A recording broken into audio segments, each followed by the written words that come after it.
Thanks, guys, for that first carrier update this morning. That's right, Mike Vincent. We've got our Detroit Bureau Chief, Alan Adler, on the line.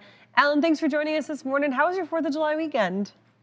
It was great. We checked out some new bike paths near where we're going to be moving soon, and it's exciting. There's 50 miles to explore out there, so it's exciting Nice. stuff.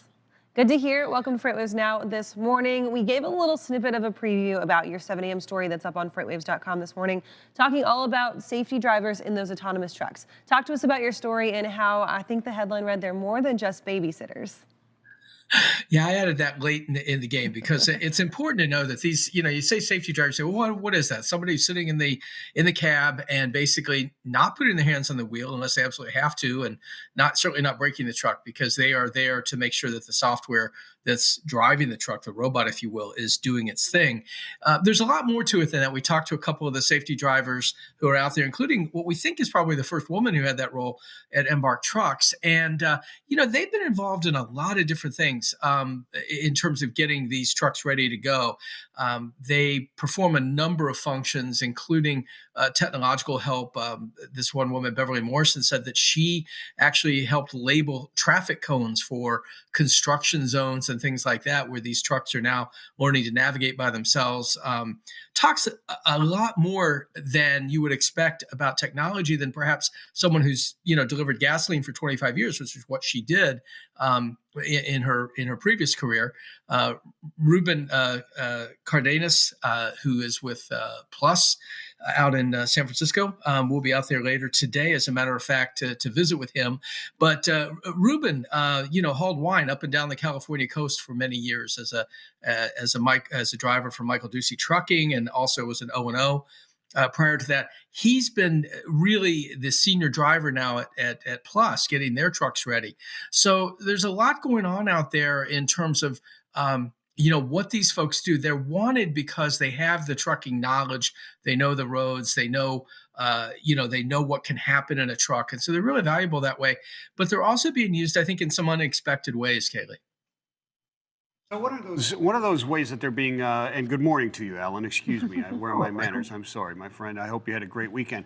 This is an I did. interesting story because we talked about the fate of the driver as Right. autonomous vehicles come on, right? Do they become pilots? Do they become engineers like in the railroad, or do they become safety drivers at first?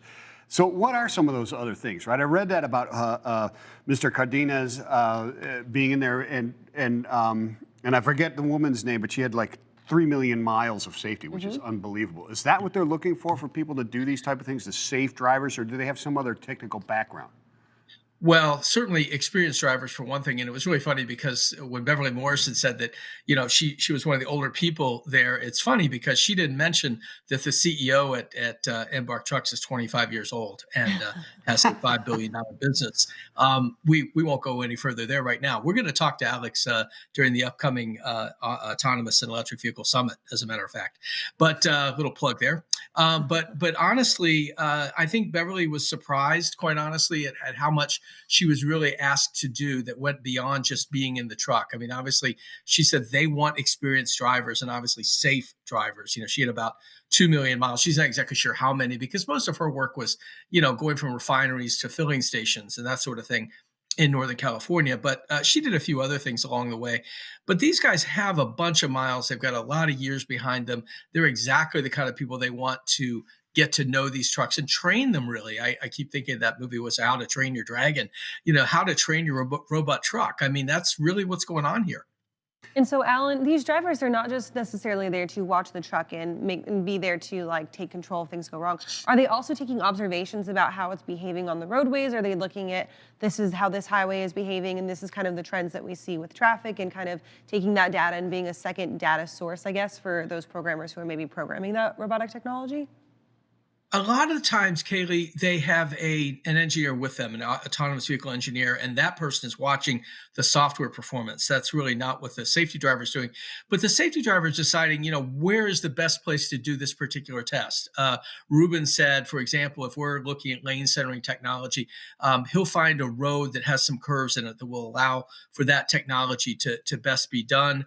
He said, look, it's not up to the engineer to decide, whether we should be on the highway with this or we should be in a closed course. course, that's really what he's there to decide. So he's kind of, in some ways, I think the safety drivers are the brains of the operation. Obviously, the engineers have their role, but in terms of actually moving these trucks, that's what these safety drivers are for. Yeah, they're. I liken them to a job I used to have. They're kind of a liaison between the talent of the operation and the knowledge, intimate knowledge of the actual driving the truck and on the street, and then your software engineers who are going to control that vehicle. A very, very important knowledge bridge, right? That would Yeah. not be. How prolific Michael, are? that's a great Go description. ahead.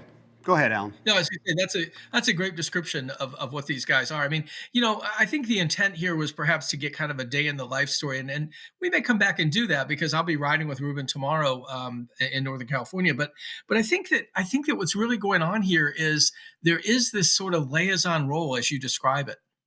Yeah. So, but I wanted to ask you, Alan, is my immediate thought is that these are everywhere. How is this like throughout the country, or are they on specific routes still that they can do this? Or if you're testing autonomous truck and you have a safety driver in there as they're named right now, which kind of it doesn't really say the full thing.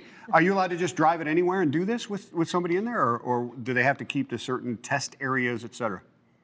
Yeah, you've got about 24 states right now that allow autonomous trucking, autonomous driving, and they can cross state lines and so forth. No, most of the activity right now is in the American Southwest, Arizona, New Mexico, a lot of it in Texas. There's a lot of routes being run in Texas right now, some of them for revenue. Too Simple, for example, they booked about, I don't know, I can't remember the number off the top of my head, but quite a few $1 million in actually moving goods in the first quarter. Mm-hmm. So, most of these guys will tell you that they're not freight haulers. That's not what they're there for. They're software developers. They want to put their systems into trucks, and that's really what they're doing. Embark, for example, has what they call a universal interface, which will work with any of the big four truck companies at this point. And could be tweaked, of course, but it's basically a plug and play system that they're working on. But yeah, right now, mostly the Southwest. The weather is generally pretty good, unless you think of February in Austin. But for the most part, these are long straightaways, and not a lot of variance. So we're still in the very early days of testing these. So, Alan, you mentioned that 24 states where they have the rules that allow them to cross state borders like that. Do you think that as autonomous vehicle technology kind of expands and becomes more marketable in every aspect of the country, that it's going to continue those rules on a state by state basis? Or eventually will there be some kind of federal oversight about autonomous vehicles and trucking? That is a great question. And I think what we're starting to see, because you've had a number of people from the Federal Motor Carrier Safety Administration join these companies. Most recently, Elaine Chao, who was the head of the Department of Transportation under President Trump, has joined the board at Embark. You have Wiley Deck, who was the acting administrator of the FMCSA at Plush. You've got Jim Mullen, who also had that role, is at Too Simple. So yes, I think there have been four versions of guidelines for autonomous vehicles, but ultimately we're going to need some level of federal oversight, because this mix and match of state by state won't work in the long term. All these guys have brought on these experts, though, to help them get to the point of having some level of federal rules or regulations and guidelines, and they want to influence that. And I guess, if you've got the most recent Department of Transportation secretary on your board, she probably knows some people, right? I mean, She probably does. She probably does. So, Alan, let me ask you this. So these companies like Embark and Simple, Too Simple, et cetera, have their own safety drivers or engineers in the cabs, right? Testing this stuff and going through all the testing. Much like the ELDs that were self-certified, will there be a third-party perspective on these to say, hey, these are accurate tests, or is it after the tests, or do you see that developing in a different way? well, these are unlike, and of course, ELDs are data-driven devices. Yeah. But really, what a lot of what's happening right now is gathering either through physical driving and testing or simulation testing, a lot of data, and the data ultimately, Michael, I think is going to tell the story. I think that's where they're going to be able to show the efficacy of what they've got, the fact that they don't have to disengage the system hardly ever. and that kind of thing. I mean, but I say in the story, this can't work most of the time. It's got to work all the time, or else Hmm. it doesn't work.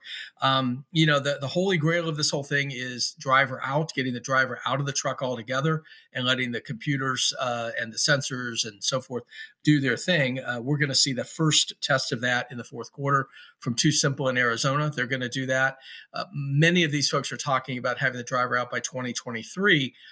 So even if that slips a little bit, this is advancing very, very rapidly. And I think you brought something up earlier I want to circle back to, and that's this idea of jobs.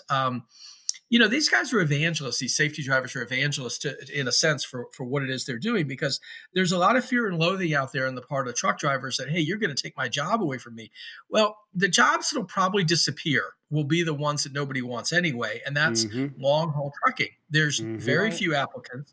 There are tens of thousands of those jobs open now. So if a job that nobody wants can be done by computer or by robot, then why not, right? Now Yeah. you also ask, what are some of the other jobs going to be? Well, there's going to be some teleoperations and things like that. I can't describe it, chapter and verse at this point because I'm sure it's still developing. But there's going to be plenty of jobs that are created. More importantly, I think the jobs that will be available, as Beverly puts it, Beverly Morrison, she said, lots of these sweet local jobs where you get to go home at night, and that's what Yep. truck drivers most often want. They don't want to be out in hotels or in their sleeper cabs.